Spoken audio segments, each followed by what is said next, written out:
Hello and welcome, this is Rooflemonger. So this edition of Let's Learn Dragon Ball FighterZ, we're going to talk about something I've actually kind of briefly discussed in some other videos, and that's the concept of post-knockdown pressure, otherwise known as okizeme, and okizeme is just a fancy word for post-knockdown pressure, so let's just use that for now. So a lot of this game, and I covered it in the neutral video, the whole point of the neutral is basically you win the neutral, you get to, kind of smack the enemy into the corner and keep your pressure up, get your mix-ups going, and all that kind of stuff, right? So, kind of how do you capitalize on that knockdown to begin with? So, what I'm going to show you here, I have the Vegeta bot set to a very basic setup here, and I'm just going to show you how this works and kind of all the thought process behind it. So, we're going to go to this corner here, and he's going to smack you around. Once again, this is a very basic combo to save time. So he's going to double instant air dash, and he does a jumping heavy attack. So let's look at my options here. So I'm just going to first try to jab him out of it. I'm mashing jab, I get hit. Nothing's going to happen. So, okay, well let's try to air recover then. So I'm going to up tech and then try to jab him out of it. And spoiler, it's not going to work. Oh hey, wouldn't you know, it didn't work, right? And so on and so forth. So what's happening here is this very incredibly simple setup. Just a basic knockdown here, double instant air dash. It has now covered my option to hit buttons on both the up tech and the back tech. So then let's look at it this way. If I know for a fact now I'm going to be hit, I'm basically put on the defensive, right? Well, what if I tried to mash vanish? There, I tried to mash vanish, and what do you know, I get countered, because vanish cannot start on frame 1. So this is going to be much the same for the up tech situation. So Vegeta's pressure game is kind of on lockdown. It's on point, right? So now, no matter basically what I do, I'm going to get covered by these options. So, is this completely infallible? No, absolutely not. So, before we go any further here, I'm just going to show you two ways around this exact setup here. Doesn't mean he's got you dead to rights every time. One, I can just hold down. And I just held down, and that move is going to miss. And on top of that, on top of holding down, that is, I can also just simply deflect it when I get up. Brain dead pressure is the worst kind of pressure. And if you get deflected, it's really going to suck, especially for some characters with longer range normals or longer range attacks, because they can turn that deflect into their own offense on the bat. So that example I just showed you there. It is a very basic setup, absolutely, but it's actually a very strong setup. The just core concept, because a lot of times you're going to get your knockdown at all sorts of different angles, so that particular double dash setup might not always work, depending on the angle or whatever, but the core concept is you are going to jump and dash in as they are waking up, and to catch both the back roll and the up tech options, and you hit whatever button you choose. For some people it might be jump heavy, for some people it could be more like a jump medium into a light, whatever, it doesn't really matter. And the goal is to make them want to block. And once they want to block, then they feel they want to be able to maybe deflect, because they know they can't hit buttons, and that's where the pressure and the general mind game of okizeme kind of opens up. So in this particular scenario, now we know for sure I can't banish out, I can't jab out, I don't have an invincible move, because, say I don't have level 3, I'm just a character that otherwise doesn't have an invincible move, so I am now going to block, and maybe I'm getting smart, right? Now, so maybe I feel prone to deflect. So maybe next time I'm going to wake up, I'm going to deflect. Well, that's another part of the okizeme setup, is once you have in your mind, kind of read that the opponent is going to be predisposed towards defense, that's when, your very basic options, something like this, where they wake up, oh hey, now I'm just going to Dragon Rush you on your wake up and get my combo from there. And, if the opponent is in an unfortunate mental state and you have the read on them, depending on what tech they're going to use, you can get several Dragon Rushes. Now, this is all also dependent on which wake up they're going to use. So, if they're going to use the up tech, they will indeed have to, or rather, you as the offensive player will have to jump and Dragon Rush there. And you see here, the jumping Dragon Rush will not hit a grounded foe, and much the same here, a Dragon Rush on the ground will not hit a jumping foe, so you gotta kind of get the read on what tech they're gonna do. But for the most part, if they're going to constantly do the jumping upwards tech and block, they have lost their option to deflect whatever pressure you're tossing at them, as you cannot deflect in the air.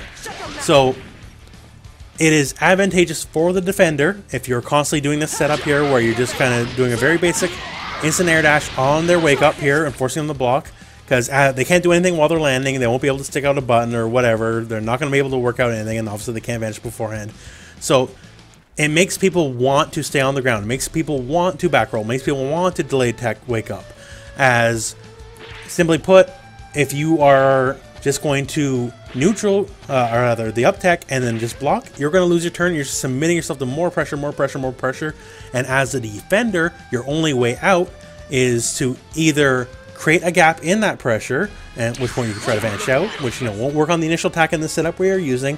And just to tell you right now, that's a very basic setup. It will work with any character you can think of, but there also are a lot of character-specific setups that are going to be a lot nastier than what I'm showing you. But just, you know, to digress back to what we're talking about. So the character will want to stop up-teching, and if not, then that's great, right? As you as a defender, if they don't stop up-teching, that's fantastic, because you can just basically keep hitting buttons until eventually they crack, and that's fantastic for you, you know. This is assuming this is an opponent who's willing to learn. If they're not willing to learn, great. That's great, you know. They're going to lose their character very quickly, right?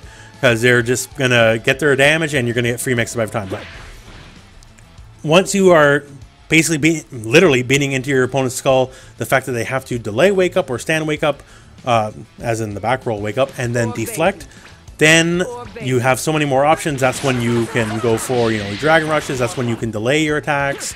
And it's always you know, pretty prudent too, depending on what kind of character you're fighting. If you are fighting, say, someone like a Gohan or, you know, Vegeta here who has an invincible move, perhaps your okizeme option on the wake up is simply you do something like this. You can fake it out and then call your assist and see if the assist does it. If they do their invincible move, the assist will get hit, sure, and that sucks, but you will have successfully blocked it as you've not committed any further towards the offense. And, you know, against a lot of Vegeta players, you know, they're very match happy. I am too, so I'm not gonna lie, right? But you can successfully block and then get a punish, and then, well, of course, once you get punished, you get your next knockdown, and the whole set just repeats, right?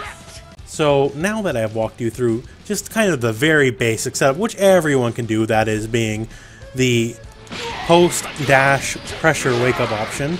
So all you gotta do is just jump and dash in while they're waking up, and it'll cover both tech options, and you can keep going from there. And then, of course, the multi-layered mind game, as we have done explained. So I'm going to show you now 3 character-specific examples. I don't know every specific example in the game, so I'm just going to give you 3 basic examples, and we'll just work from there. So first up, as you know, the Nappa bias is very clear, so we're going to use Nappa.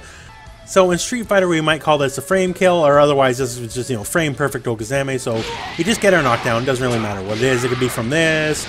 There's all sorts of sliding knockdowns, right? So we also have Nappa's quarter circle forward medium. So it doesn't matter how the sliding knockdown happens. What we're going to do here is this. We're going to do it. We're going to take stand heavy and purposely miss, because this is a timing thing. And after we have missed with our stand heavy, we're going to go right into down heavy. So in this particular setup, it doesn't matter what tech they do unless it's delayed wake up. They will have to wake it up into Nappa's crouching heavy, which hits both sides. You can't vanish through it. You can't, you know, otherwise hit a button, you're going to get hit, and then go from there. So if you obviously get the hit, cool, you know, free combo. And if it is blocked, then we can cancel into a special move to try and make it safe, or, you know, go into assist or whatever. But this is an example that is a Nappa only example here of whiffing stand heavy, going for that crouch heavy as well. And whatever they try to do on their wake up, you're going to beat them.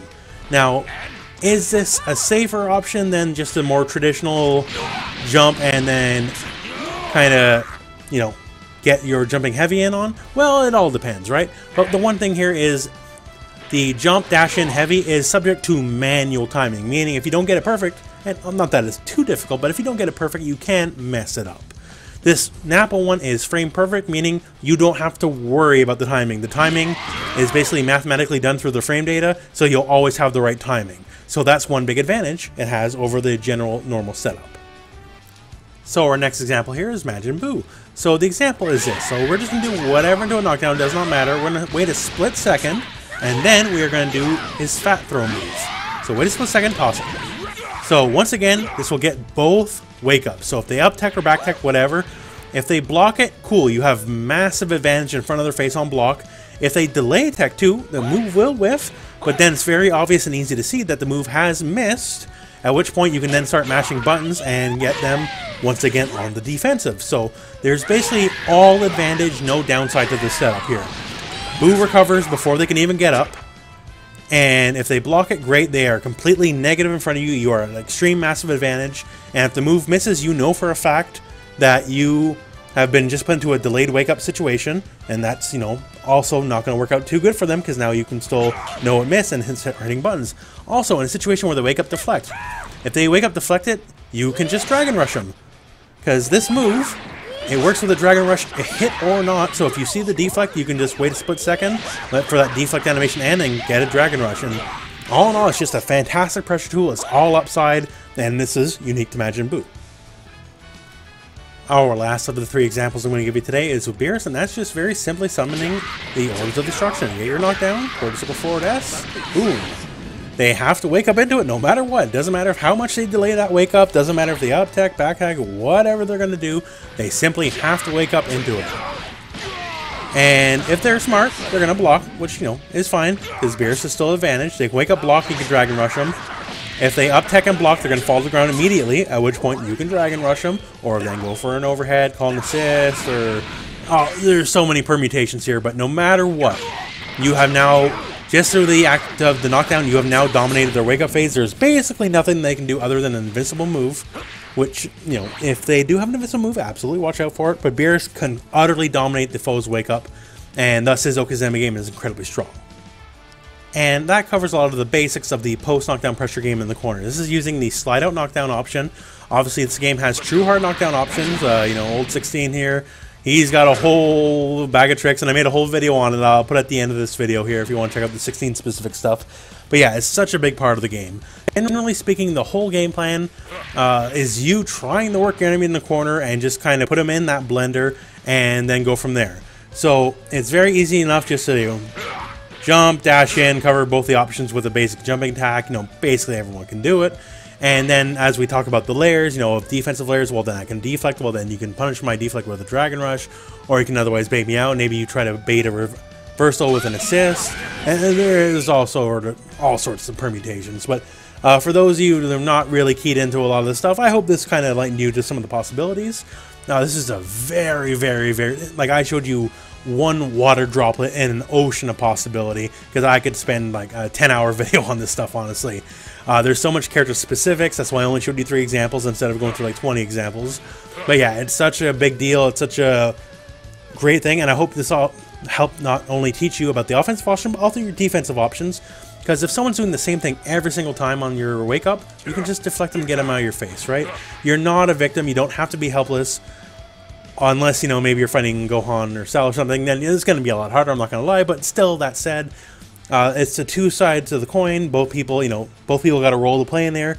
So everyone's got to play their role right. And hopefully, you know, if you're on offense or defense, you are the one who played it right. But anyways, I guess I'm rambling a bit right now. But I hope this video worked out for you. I hope this taught you some concepts. Maybe you didn't already know. And maybe if you didn't know these, maybe it helped brush you up on the Dragon Ball FighterZ versions of the specifics of it. But that's it for this video. So thank you very much for watching. I hope this video found you well. Go out and play some Dragon Ball.